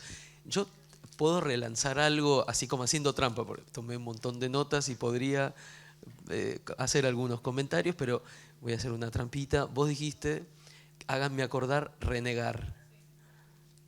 La relanzo a hablar, ¿viste, Nico? O sea, no sé, dijiste eso, que te recordáramos. Bueno, hablaste de muchísimas cosas. Yo me quedé con varias cuestiones. Voy a tratar de ser un poco ordenado. Por supuesto, a ver, creo, y lo dije cuando te presenté, la dificultad que hoy estamos como sumamente escasos de establecer marcos, de establecer encuadres, ¿no? Podríamos decir, en los territorios que habitamos estamos dificultados de encuadres, sumamente dificultados. Decir esto no es decir cualquier cosa, estamos dificultados entonces de la construcción de ciertas metáforas, de poder sostener algo del orden de la metáfora en las instituciones. Y vos trajiste la palabra que a mí me parece muy importante, que es la palabra continente, que nosotros la hemos trabajado mucho, ¿no? Un continente que aloje un contenido para finalmente poder fabricar el pensar, ¿no? Como dice en ese caso Bion, ¿no? Que él dice, bueno, el pensar es un efecto, ¿no? Es decir, lo primero que tenemos son unos pensamientos y luego... Están buscando algo. Muy bien, que están buscando algo, ¿no? Y finalmente allí se va construyendo un continente. Pensaba en la dificultad de ese continente, que lo hemos conversado el otro día para los mexicanos, ¿no? Yo insisto en esta cuestión del tiempo y del espacio, en donde un aparato psíquico, ese aparato para pensar, requiere de esas coordenadas, ¿no? Para esa construcción, para que un pensamiento tenga lugar, y la dificultad entonces de que esas dos dimensiones, tiempo y espacio, puedan configurarse, puedan configurar un pensamiento en el capitalismo pulsional, ¿no? Donde todo es ya, es decir, disolución, aceleración del tiempo, no sé si disolución, aceleración del tiempo, me corrijo, ¿no? Y sí un borramiento de los espacios, ¿no? Hablábamos de las fronteras al inicio. Bueno, en el capitalismo pulsional particularmente hay una suerte, qué sé yo, de desdibujamiento de un cierto espacio, de un cierto límite, que no permitiría o que dificultaría, ¿no? El derecho al secreto, como constitutivo también de la posibilidad de pensar, ¿no? Es decir, no lo voy a mostrar todo, no lo voy a decir todo, ¿no? Es decir, algo puedo guardarme. Y fíjense qué interesante que el guardar daría origen, vos hablaste de la enseñanza, ¿no? A una dialéctica, a un movimiento del enseñante, ¿no? Mostrar, guardar, ¿no? Como un cierto límite también a no pasar a momentos exhibitorios o exhibicionistas, ¿no? Es decir, muestro sin exhibir, y al mismo lo que podría producir inhibiciones del pensamiento, ¿no? Como dicen ciertos psicoanalistas, y al mismo tiempo poder guardar algunas cosas, lo cual no es esconder, ¿no? Lo cual no es esconder ni amarretear, lo cual produciría otras problemáticas también al nivel del pensamiento. Bueno, me gustó muchísimo volver a escuchar la idea del pensar como vendar. Sí, no había registrado esta cuestión que traes acá del enigmar y estigmatizar, ¿no? como dos frentes ahí que me parece re interesante seguir pensando, ¿no? La estigmatización como del lado de la técnica también, y entonces pensaba en esta cuestión que nos convoca de la formación, cuyas hipótesis no son nuevamente muy cómodas, digo, no son muy amorosas, ¿no? Porque digamos precisamente René Caes, cuando él plantea la cuestión del fantasma de la formación, que es algo que no podemos desconocer, digo, él plantea la formación permanentemente discurre en el territorio del deseo y del riesgo, dice él, ¿no? Es decir, hay algo del deseo, de la ambigüedad de ese deseo, y hay algo del riesgo que tiene que ver precisamente con la pulsión de muerte, ¿no? Es decir, con aquello que tienta deformar, ¿no? Y eso se utilizan ahí un sintagma, donde forman enfant, ¿no? Deformamos a un niño. Es decir, eso está ahí permanentemente subyaciendo, ¿no? A ese deseo de formar que podría ser portador de una suerte de amorosidad, digamos, que podría desconocer esa contracara, como él mismo lo plantea, ¿no? La contracara de toda formación finalmente es la pulsión de muerte que deforma. Por otro lado, también es necesaria una deformación cuando uno forma, ¿no? En el sentido de que efectivamente alguien va a incorporar una novedad a condición de poder duelar algo, para traer una palabra que vos trajiste, ¿no? Unos objetos que habrá que perder. Perder unos objetos no significaría melancolizarse, ¿no? Y la época invita un poco a esto, ¿no? Es decir, a no perder finalmente el objeto, a melancolizarte, al todo tiempo pasado fue mejor, ¿no? A que la sombra del objeto finalmente recaiga sobre el yo, nuevamente inhibiendo el pensamiento. O sea, estamos como medio complicados por varios frentes, ¿no? Y ahí estamos sosteniendo los oficios del frente. Me encantó cuando dijiste, ¿estoy al frente de qué? ¿No? Estoy al frente. Y yo pensaba, efectivamente uno no está al frente de nada. Perdón. Pero a alguna gente le encanta creer. Claro. Mueren por creer que están al frente Al frente de algo. Porque y matan también por eso, para claro, estar al frente de algo. Totalmente. Nos sigamos agregando. Ya fue demasiado. Ya fue demasiado. Porque finalmente, a ver, es en transferencia, ¿no? Digo, no hay un frente ahí, digo, ¿no? Finalmente hay una transferencia. Y a mí me gustaría empezar como a pensar a lo Uri, que es. Jean Uri es un tipo que, bueno, yo empecé a releer hace no mucho tiempo, ¿no? Que estira los conceptos del psicoanálisis, en el caso del psicoanálisis lacaniano, hacia la institución, y piensa una cosa que a mí me gusta mucho, que son los retazos de transferencia, ¿no? Que me gusta mucho para pensar esta cuestión que vos tenés, ¿no? De los conceptos borrosos, de lo ínfimo, del gesto mínimo. Yo empezar a pensar retazos, fragmentos de transferencia, creo que estaría como bueno para nuevamente no pensar la transferencia en las instituciones, que es algo que desde hace un tiempo algunos nos viene problematizando, ¿no? Es decir, hasta dónde este concepto en la institución, un concepto que fue pensado para otro territorio, digamos, y que nosotros lo llevamos alegremente, disculpen, les estoy dando la espalda, lo llevamos alegremente al plano de la institución. Bueno, finalmente creo, si hay un finalmente, podríamos seguir, que hay que recuperar estos gestos simbólicos que vos trajiste. Traté de anotarlos rapidísimo, fuiste muy rápido, Frigerio.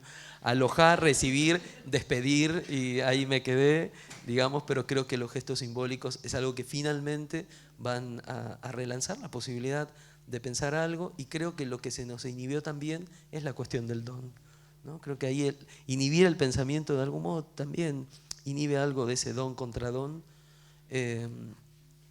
que tiene que poner algo en funcionamiento, ahí en movimiento, que tiene que ver finalmente con el deseo, ¿no? Con el deseo matizado. Es decir, me encantó esto, no ser el hijo deseado no es nada sencillo, dijiste, genial. No ser el no deseado, maticemos entonces, ¿no? Lo cual nos estás invitando a poder establecer la ambigüedad del deseo, ¿no?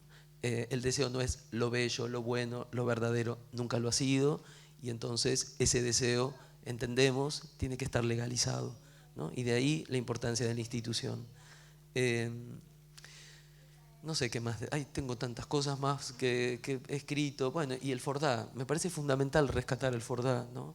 Como ese movimiento que nuevamente estamos en la legalidad, como algo que legaliza el adentro afuera, creo que es fundamental esto. Lo estamos viviendo en la necesidad de trazar esas cartografías simbólicas, por supuesto efímeras, donde, bueno, antes estaba dado esto, ¿no? Entraba un profesor al aula, los alumnos, digamos, el triángulo didáctico estaba como, si alguna vez existió eso, ¿no? Ya estaba como preconfigurado, por decirlo de algún modo, y hoy eso creo que hay que inventarlo en el cada vez, lo cual nos convoca a una posición clínica en los oficios del lazo. Y creo que ahí el FORDA juega un rol enorme, fundamental en esa legalidad del adentro afuera, en esa legalidad de lo que va y viene. No sé qué más. ¿Quieren hacer alguna pregunta? Podría seguir, pero me encantaría que el micrófono empezara a circular. Uy, qué bueno. Ahí voy a llevar el micrófono. Sí.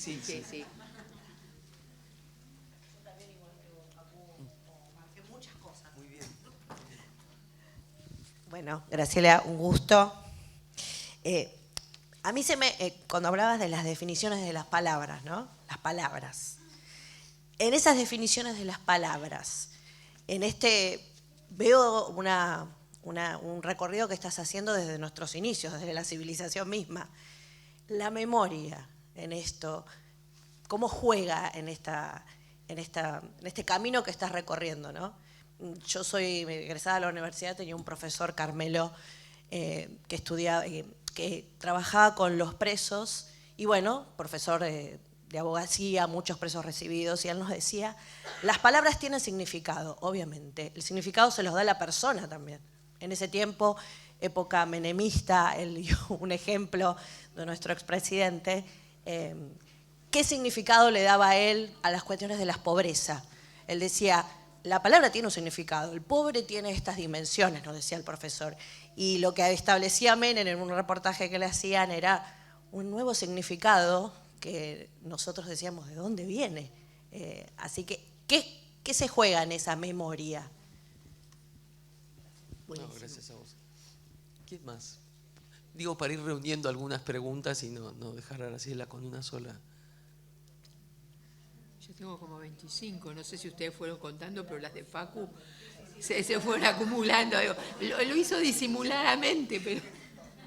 Otra, gracias. Sí. Esto del dominio del algoritmo, ¿no? ¿Qué significa en esta actualidad también? Como que tengo varias, pero ya está ahí. Bueno. Gracias. Bárbaro. Sí.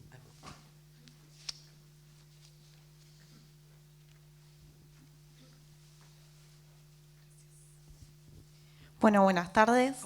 A mí me quedó resonando esto de que somos, bueno, nuestra historia.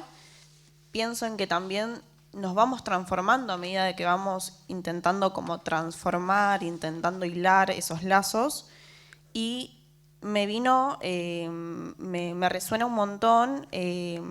Bueno, yo soy psicóloga social y estudié un montón a Pichón, y Pichón hablaba del curador herido, digo, en estos oficios como nosotros también a través de nuestras heridas vamos curándonos a medida que vamos transformando como, no sé si subjetividades capaz o algo de eso. Perdón, ¿tu nombre? Candela. Cecilia. ¿Carmela? Candela. Carmela. Gracias. ¿Alguien más?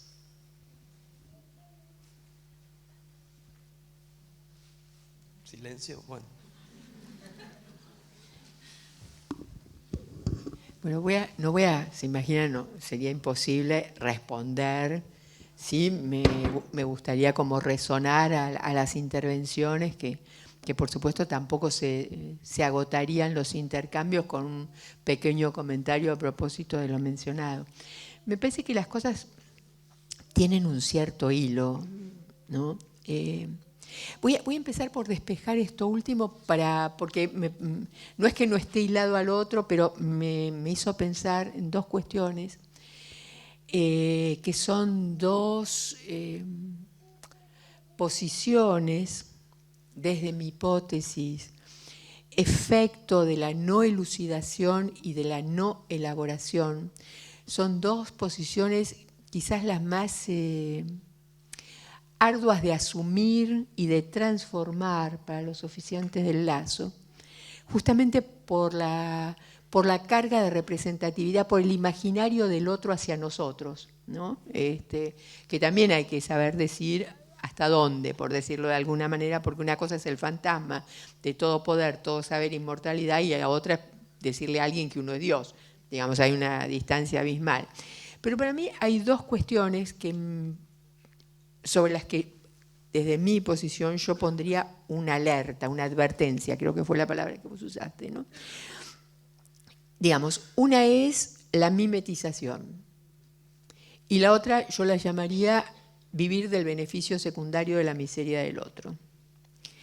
Porque hay una asimetría, todos somos sujetos heridos y sujetos surcidos, pero lo cierto es que yo decidí decir sí a ocupar una posición que tiene un estatuto que no es solo fantasmático, que es un oficio, la palabra oficio también tiene una historia que, digamos, por lo menos que se entreteje y hasta que, digamos, discute algunas cosas con la fantasía romántica de lo artesanal, ¿no? Es decir, el oficio era aquello que permitía a una sociedad tenerse de pie.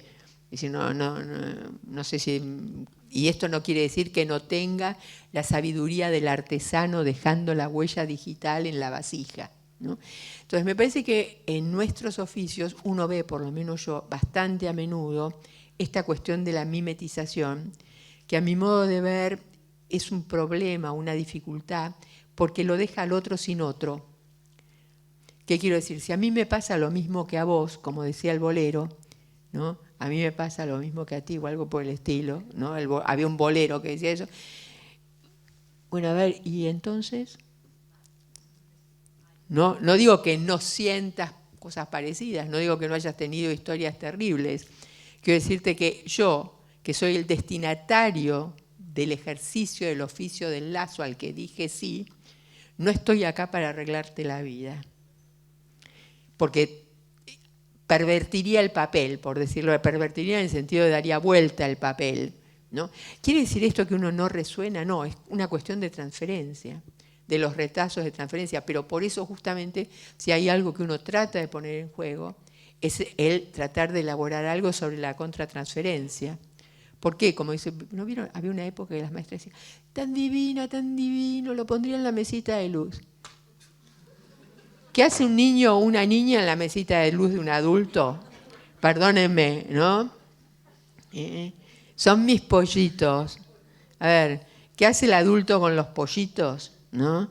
Yo elegí este trabajo porque quiero a los niños. A ver, ¿qué quiere del niño el grande? ¿Se entiende? Entonces a mí me parece que si no hay ahí un trabajo de elaboración que me acote la mimetización, el otro me perdió como otro. Luego me puedo retirar de la escena, porque ya no soy otro, soy una triste imagen especular. La otra cuestión es vivir del beneficio secundario de la miseria del otro. Y no estoy hablando solamente de las cuestiones psíquicas, ¿no? Hace muchos años hicimos una investigación en lo que en aquel momento era el Consejo del Menor, no sé qué, antes de los derechos, ¿no? Entonces, buscando, entre otras cosas, caímos sobre los datos contables.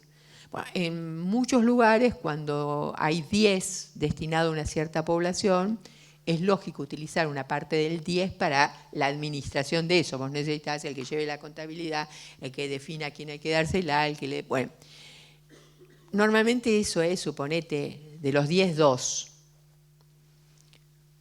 Acá era de los 10, 7. Entonces, hay también un aferramiento al que hay que invitar a desaferrarse. Ojalá nos convoquen en el porvenir por razones que no son aquellas por las que hoy nos están convocando. Si uno insistiera en perseverar organizacionalmente en cierta manera, en cierta cobertura de ciertos nombres de bautismo, no habría nada que modificar, solo hay que agregar. Entonces, el problema no es que nosotros tengamos un trabajo planteado en los términos en los que hoy se nos plantea el trabajo. El problema es que tengamos un trabajo por otras razones. Hay otras formas de oficiar sin necesidad de tener que incrementar las heridas para ser surcidores. ¿Se entiende? Es decir, es como si el antiguo remendón anduviera haciendo agujeros solo porque necesita seguir remendando, porque es una manera de sostener el statu quo. Entonces, esa es la diferencia también entre organización e institución. La organización intenta perseverar. Se crea un nicho laboral. Se intenta conservar, conservar, conservar. Se inventó la escuela. También un invento reciente. ¿Habría otras formas de transmitir? A escala masiva. No lo sabemos mientras estemos aferrados a una forma organizacional que nos tiene presos. ¿Se entiende? Y defiendo la escuela pública. No estoy diciendo no tiene que haber escuelas. Lo que estoy diciendo es que las cosas no tienen que perseverar porque están. Porque si tuvieran que perseverar porque están, nada podría transformarse. Hay que modificar relaciones sociales, hay que modificar formas de distribución, hay que modificar formas de ejercicio de la autoridad, formas de ejercicio del poder. No es diciendo conservemos todo esto porque esto crea unos damnificados, unas vidas dañadas, unas vidas mutiladas, que nos permiten que haga falta más gente ocupándose de surcir. No, los surcidores van a ser necesarios siempre que haya hombres. Pero no es necesario promover la fábrica de las vidas dañadas para tener laburo. ¿Se entiende? Entonces, esto quiero decir, no vivir del beneficio secundario del sufrimiento del otro, ¿no? Entonces, me parece que esas son dos cuestiones que por ahí, digamos, admitiendo que todos podemos decir, somos curadores heridos, el problema de lo que está en juego en mi lugar no es mi herida. Solo para pensar el modo en que yo vivo mi herida puede hacerme creer que el otro la tiene que vivir igual, parecido o como a mí se me cante. No estoy ahí para eso. Eso puede ser un efecto, sin duda. Pero ese no es la razón, eso no justifica que alguien me designe en un lugar para ocuparme de otros. No sé si logro ser clara en esa distinción desde esta perspectiva. La otra cuestión que tiene que ver con la memoria, que también tiene que ver con la transferencia. ¿Sí? La memoria siempre juega a las escondidas con los olvidos, ¿no? Y es tan, digamos, perturbador en el sentido de dañino o mutilante pretender instalar políticas de la censura, que es una forma del olvido. Te prohíbo recordar. Las políticas de la censura son políticas que no vuelven posible la política de la justicia. Como tan peligroso imaginar una memoria impuesta. Esto es lo que tenés que recordar. Entre memorias y olvidos en la vida de cada uno sabemos cómo se juega. A veces el sujeto necesita olvidar, tiene derecho a olvidar. A veces el sujeto no puede impedirse recordar y sufre bajo la forma de pesadillas a lo largo de su historia, tratando de poner en juego otra cosa sobre lo traumático. Ahora, en esa memoria, y preferiría acá usar el concepto de arjé, de archivo, de pulsión arcóntica o antiarcóntica, y hacer este pequeño matiz. Significado es lo que yo encuentro en el diccionario. El diccionario dice, esta palabra apareció en el siglo XIV, se usaba para, se le dijo sustantivo, adjetivo, no sé qué. Otra cosa es el sentido. El sentido es el plus que el sujeto agrega al significado, ¿no? Y hay guerras de significado y guerras de sentido al mismo tiempo. Sin embargo, digamos, cuando uno transita por estos lugares, les quiero leer algo, que lo diga otro. Delphine Orvilliers, filósofa, psicoanalista, rabino. Es una mujer, dice, yo soy filósofa, un poco psicoanalista, ejerzo la función de rabino. ¿Sí? No le pone ni una E, ni una A, es la función histórica, soy un rabino, ¿no? Bien. Dice, tengo 2 párrafos para leer, no sé por cuál empezar. Voy a empezar por este. Se ha constatado que si tus padres o tus abuelos fueron a Auschwitz, podría haber sido cualquier campo de concentración, pasaron, no sé, el terremoto en Haití, las inundaciones en Santa Fe, lo que ustedes quieran. Se ha probado que si tus padres o tus abuelos pasaron un gran trauma, incluso si no lo sabés, incluso si ellos no te contaron nunca nada, vas a reaccionar de manera diferente a una situación estresante. Aunque no te lo hayan contado, agrega. Es como si hubiera un conjunto de impactos en tu vida, residuos de historias que no son las tuyas, que vos no viviste, pero a propósito de las cuales te quedó en vos una traza. Conservas una traza, una huella. Tu ADN no sabe nada, pero tu cuerpo, de algún modo, recuerda.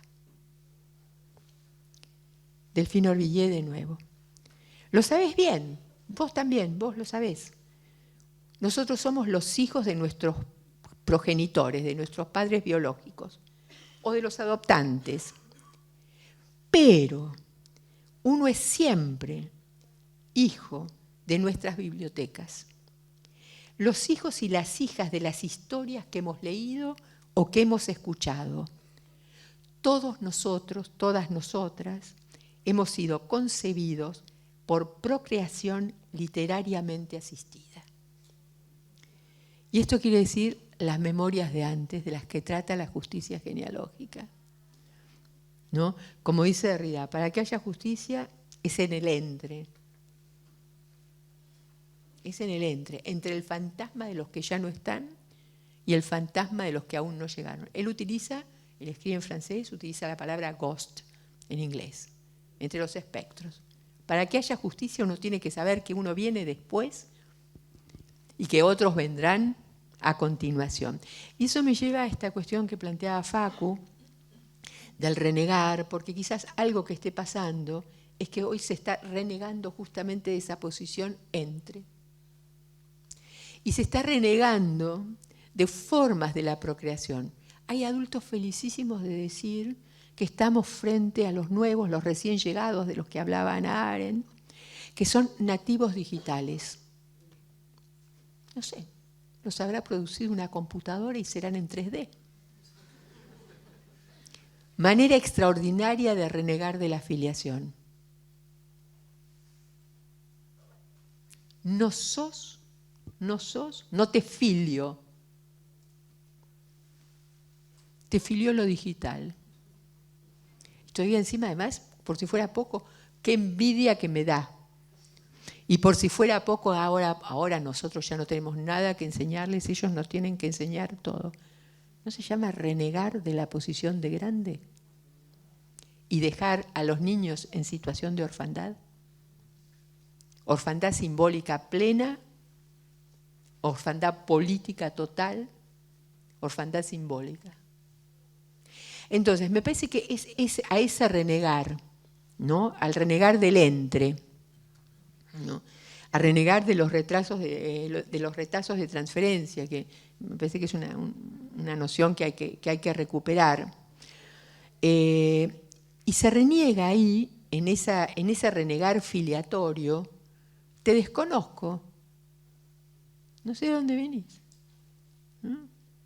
Yo no te hice, yo no intervengo, ¿no? Hay una cesión completa de la función parental. Cuando se cede la función parental, de lo que se reniega es de la única deuda que un grande tiene con un chico, al que trajo sin preguntarle, porque el otro no podía contestar, que es asegurarle que va a estar inscrito en una legalidad. Inscribirlo en la ley. Estoy hablando de la ley penal, ni la civil, ni el Código de Familias, ni la de los derechos de nadie. Estoy diciendo, hay unas cosas que para intentar vivir juntos, a sabiendas que esa ley no se va a cumplir, tenemos que tener ese marco y ese encuadre de que hay una ley que dice no podés agarrártelas con el cuerpo de nadie para hacer lo que se te dé la gana. No lo podés asesinar, no lo podés matar, no lo podés torturar, no lo podés violar. Y no te podés meter en cualquier cama, porque cuando todo el mundo puede ponerse en cualquier cama, se terminó la posibilidad de lugares que organiza el tejido social. Entonces, de eso creo que hay algo que se está renegando, ¿no? Y en ese reniegue, por supuesto, el tiempo tiene que pasar a otra dimensión. Es decir, ocupar otra cosa. Igual les quiero decir, en una institución, hoy, aquí, ahora, en este instante, Estamos en la sala de todos los relojes y ninguno de nuestros relojes tic-taquea, como dice un haitiano, a la misma hora, aunque marque la misma hora. Vivimos en la sala de todos los relojes. Pueden decir todos, no sé qué hora es, 12:10, no importa. No son las mismas. 12:10 para ninguno de los que estamos acá. No transcurrió el minuto con la misma densidad para todos y todas los que estamos acá. No lo registramos, no lo vivimos, no nada, ¿no? Pero todos podríamos decir, es una convención, son las 12:10. Bien, quizás vaya siendo hora de terminar. Muchas gracias.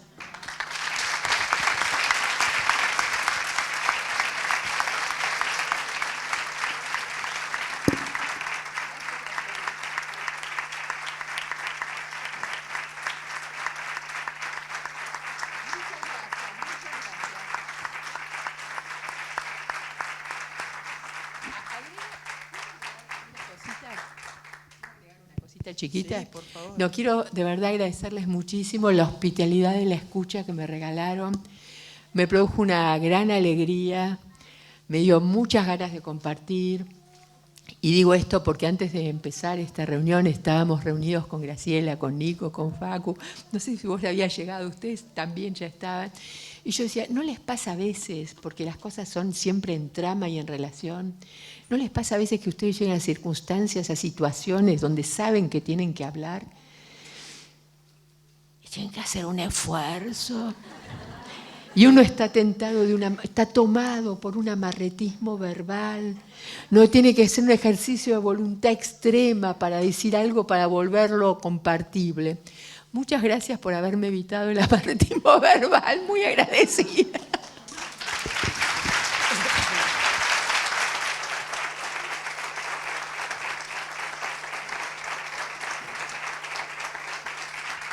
Bueno, para cerrar, gracias. Gracias. No hubo en absoluto amarretismo verbal, te lo puedo asegurar. Así que bueno, gracias y bueno, ha sido un placer realmente. Creo que todos hemos quedado encantados y por ahí pensar, ¿cómo terminó tan pronto? Así que bueno, gracias Graciela. Muchas gracias. Gracias a todas. Gracias al equipo. Sí. Y bueno, y gracias por haber venido. Este es un pequeño presente de la universidad. Muchas gracias. ¡Wow! Tengo un regalo espléndido. Buenísimo.